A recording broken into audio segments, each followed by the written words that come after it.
Hello students, welcome to railway and police আড্ডা 247 Bengali. আড্ডা 247 বাংলার official railway and police YouTube চ্যানেলে তোমাদের সকলকে স্বাগত জানাই। থাম্বনেল দেখে তোমরা বুঝতেই পেরেছো যে আজকের ভিডিওতে আমরা কি আলোচনা করতে চলেছি। আজকে আমি তোমাদের দেখাবো যে একাধিক শূন্য পদে নিয়োগ, মানে একটা নয়, দুটো নয়, তিনটে পদে নিয়োগ চলছে। হ্যাঁ, অবশ্যই বেঙ্গলের নয়, নিয়োগটা চলছে সেন্ট্রালের, দিল্লি পুলিশের আমাদের নিয়োগ চলছে। তো দিল্লি পুলিশের পরীক্ষা কি বাংলার ছেলেমেয়েরা দিতে পারবে? হ্যাঁ ভাই, অবশ্যই পারবে। পরীক্ষা কোন ভাষায় হবে? পরীক্ষা ইংলিশ এবং হিন্দি, এই দুটো ভাষায় হবে। তো যারা হিন্দি এবং বাংলায় কমফোর্টেবল তারা অবশ্যই পরীক্ষাটায় অ্যাপিয়ার করো। তো আগে একটু দেখি যে কি কি আমাদের ভ্যাকেন্সি বেরিয়েছে। দেখো, প্রথমেই আমরা দেখব সেটা হচ্ছে দিল্লি পুলিশের আমাদের কনস্টেবল, দিল্লি পুলিশ কনস্টেবল পদে কিন্তু আমাদের নিয়োগ শুরু হয়েছে। ফর্ম ফিল আপ 22শে সেপ্টেম্বর থেকে চালু হয়ে গেছে, চলবে 21শে অক্টোবর পর্যন্ত। কত আমাদের শূন্য পদ রয়েছে? 7,565টা, 7,500-এর বেশি কিন্তু আমাদের ভ্যাকেন্সি রয়েছে। এখানেও কিছু টার্মস অ্যান্ড কন্ডিশন আছে, সেই টার্মস অ্যান্ড কন্ডিশনগুলো কি আমি একটা ভিডিও সেকশনে আপলোড করে দিয়েছি, ওটা কিন্তু অবশ্যই দেখবে যে দিল্লি পুলিশের কি কি টার্মস অ্যান্ড কন্ডিশন রয়েছে। পরেরটা কি রয়েছে? পরেরটা রয়েছে হেড কনস্টেবল। হেড কনস্টেবলেরও ফর্ম ফিল আপ চলছে, গত পরশু থেকে শুরু হয়েছে, 24 তারিখ থেকে শুরু হয়েছে। আর কতগুলো ভ্যাকেন্সি বেরিয়েছে ভাই? ভ্যাকেন্সি বেরিয়েছে 370টা ছেলেদের, এবং মেয়েদের বেরিয়েছে হচ্ছে 182টা। এটাও কিন্তু প্রায় তোমার 370 আর 182, 200 ধরো 550 উপরে কিন্তু তোমার ভ্যাকেন্সি রয়েছে। আর কোনটা বেরিয়েছে ভাই? আর বেরিয়েছে হচ্ছে ড্রাইভার। এখানে হেভি অর্থাৎ লরির লাইসেন্স কিন্তু লাগবে, এটা বেরিয়েছে 737টা ভ্যাকেন্সি। ঠিক আছে, তো এই যে তিনখানা ভ্যাকেন্সি মিলিয়ে প্রায় 8,000-এর বেশি, 8,000-এর বেশি কিন্তু শূন্য পদে নিয়োগ করছে আমাদের সেন্ট্রাল অর্থাৎ দিল্লি পুলিশ কিন্তু নিয়োগ শুরু করেছে। তাহলে এই যে তিনখানা পদ কিভাবে চাকরি করবে, কিভাবে প্রিপারেশন নেবে, সমস্ত কিছু কিন্তু কম্প্যাক্ট ওয়েতে করতে হবে। তার জন্য কি কি করতে হবে না করতে হবে আসছি পরের বিষয়। তো এই যে জিনিসগুলো রয়েছে, দিল্লি পুলিশ কনস্টেবলের কথাটা আসছে, যেহেতু এটা প্রচুর ভ্যাকেন্সি, আমি এটা নিয়ে একটু ডিটেলসে বলে দিচ্ছি। দেখো, স্যালারি পে স্কেল রয়েছে লেভেল 3 পে স্কেল, মানে খুব ভালো পে স্কেল রয়েছে। এইখানে কিছু জিনিস মাস্ট রয়েছে। এটা এইচএস পাসের ভ্যাকেন্সি। এইচএস পাসের ভ্যাকেন্সি কোথায় রয়েছে? এই দেখো, এটা রয়েছে 18 থেকে 25 বছরের ছেলেমেয়েরা অ্যাপ্লাই করতে পারবে। এই রিল্যাক্সেশন এসসি এসটিদের রয়েছে। প্লাস আমাদের কোথায় গেল ভ্যাকেন্সিটা? ভ্যাকেন্সি কোন পাস? এডুকেশন। এই যে 10+2, দেখো এই যে 10+2 লেভেলের কিন্তু আমাদের এটা ভ্যাকেন্সি, অর্থাৎ এইচএস পাসের কিন্তু আমাদের ভ্যাকেন্সি রয়েছে। আর 11th পাস কাদের? যাদের ছেলে মেয়ে রিটায়ার্ড দিল্লি পুলিশ এরকম রয়েছে, তাদের কিন্তু তারা 11 পাস হলেও চলবে, তারা কিন্তু 11 পাস হলেও চলবে। অর্থাৎ যাদের বাবা মারা দিল্লি পুলিশে ছিল, এরকম যাদের ছেলে মেয়ে রয়েছে, তারা কিন্তু এটা অ্যাপ্লাই করতে পারবে 11 পাস যোগ্যতাতেও। ঠিক আছে, এবার আমাদের কি দরকার ভাই? আমাদের দরকার পড়াশোনা, সাথে এই যে প্র্যাকটিস। এই দিল্লি পুলিশের ক্ষেত্রে আরও একটা রয়েছে, কনসিকুয়েন্সেস রয়েছে। সেই কনসিকুয়েন্সেসটা কি সেটা জানতে হলে অবশ্যই আমার একটা ভিডিও আপলোড করা রয়েছে আগে থেকে, সেটা একটু অবশ্যই করে দেখে নিও। এই যে পরীক্ষাগুলো চলছে, এর থেকে আমরা কি বলতে পারি? সেন্ট্রাল কিন্তু নোটিফিকেশন বার করছে, এসএসসি কিন্তু নোটিফিকেশন বার করছে। এর পিছন কে আসছে? এর পিছন রয়েছে কিন্তু এসএসসি জিডি ভাই। তোমার কিন্তু তাহলে সব কিছুর জন্য একটা কম্প্যাক্ট ওয়েতে প্রিপারেশন দরকার। কারণ দেখো, আমাদের যে নাম্বার ডিস্ট্রিবিউশন থাকে, জিডির কথা বলছি, 20 করে কেউ ইংলিশ করে লাস্টে, কেউ হিন্দি করে, অর্থাৎ কেউ ইংলিশ বা হিন্দি, আর বাদ বাকিগুলো জিকে জিএস ম্যাথ রিজনিং তো সবারই সেম। এবার এডিকুইটির প্যাটার্নে কেমন কি প্রশ্ন আসে?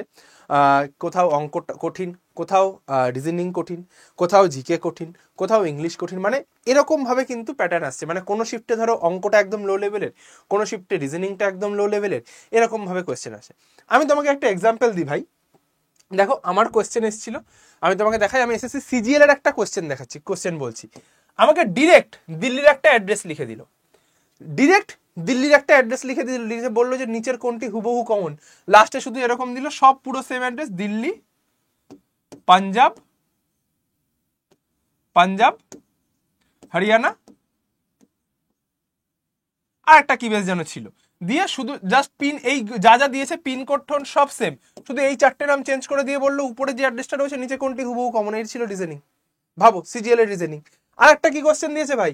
আর একটা দিয়েছে 4#3 = 7, 5#9 সমান সমান 14, বা এটা মনে হয় নাম্বারটা একটু এদিক ওদিক ছিল, আমার এক্সাক্ট মনে পড়ছে না। তারপরে আরেকটা দিয়ে দিল 5 #4, এই নাম্বারগুলো এরকম সমান সমান কত। তো এই টাইপের রিজনিং এর কোশ্চেন এসছে সিজিএল এ। তাহলে ভাবো এডিকুইটি রিজনিং এর কোশ্চেন কি করছে। কিন্তু ভাই ম্যাথের যে কোশ্চেনগুলো এসছে ওগুলো কিন্তু লেন্দি ছিল। যারা 3D থেকে বেশি কোশ্চেন এসেছিল, এই আমি জাস্ট দেখো, বেশি তো আমি ইলাবোরেট করতে পারবো না, কোশ্চেন অ্যানালাইসিস করতে পারবো না, সেই কারণে আমি তোমাদের বেশি বলছি না। কিন্তু যারা কোশ্চেন দিয়েছে, এক্সাম দিয়েছে, তারা জানে কেমন প্রশ্ন হয়েছে। জিকেতে কিন্তু ভাই অ্যাসার্টিভ বেস কোশ্চেন এসছে। মানে কি, মানে তোমাকে একটা পুরো বড় বিবৃতি দিয়ে দিল দুখানা, বললো নিচের কোনটি সত্য। ভাবো, এই ছিল জিকের লেভেল। ইংলিশটা মডারেট ছিল, ইংলিশটা error correction, narration, voice change সব মিলিয়ে এসছে।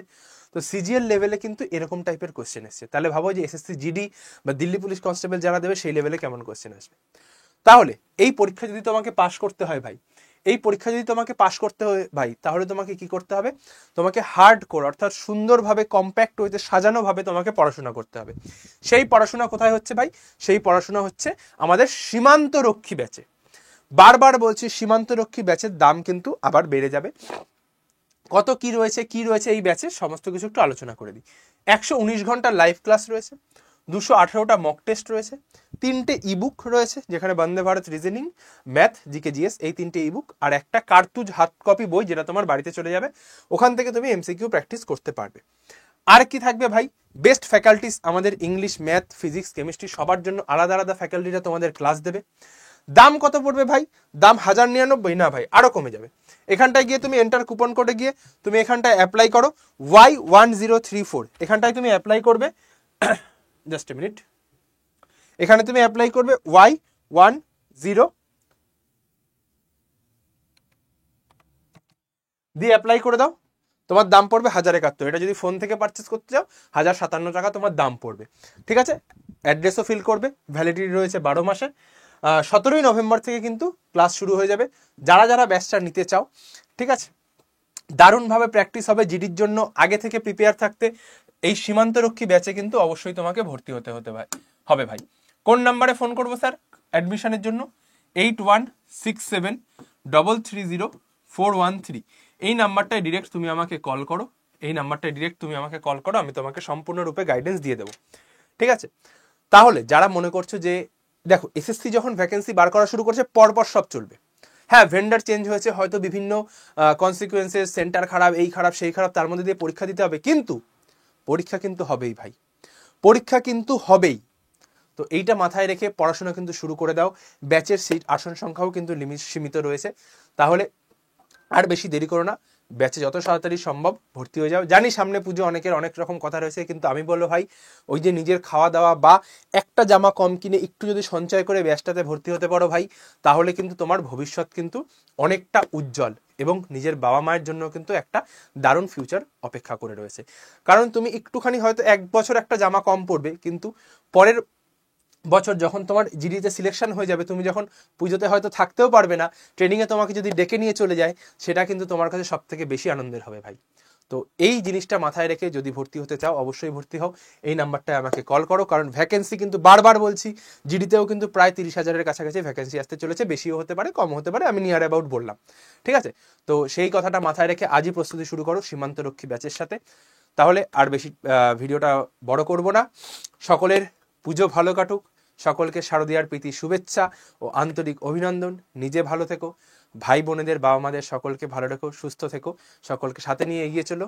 তাহলে ভিডিওটা এই বলে শেষ করলাম। সকলে ভালো থেকো, সুস্থ থেকো, আর যুদ্ধে থেকো। টাটা।